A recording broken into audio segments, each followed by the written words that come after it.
مش عارف، صدقني مش عارف، والله العظيم ما عارف. يعني انا مش اروح ازاي؟ والله العظيم ما مش عارف اروح. انا هروح عند والدتي عشان ما اروحش لبيتي، عشان انا عارف ان في ناس مستنيانا دلوقتي. يعني انا مش عارف ليه بيعملوا فينا كده. يعني اللعيبه ما بيبصش حتى للجمهور، يبصوا للجمهور والنبي، والنبي بصوا للجمهور شويه.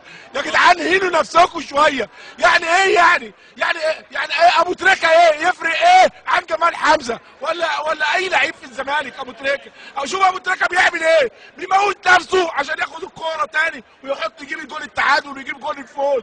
بيموت ايه؟ امال احنا فين اللعيبه؟ انا مش شايف روح يا جدعان، والنبي في عرض دين النبي عشان خاطرنا احنا عايزين يعني نفرح. احنا كنا جايين النهارده عايزين نفرح، نفرح. الاهلي تعادل واحنا كنا قلنا هي فرصه يعني نعدي شويه. النهارده بتروجيت امبارح بيكسب 2-1 بره ارضه. وشوف الروح بتاع عيل قد كده بيحط جولين بجولين. استغفر الله العظيم 3. حسبي الله ونعم الوكيل.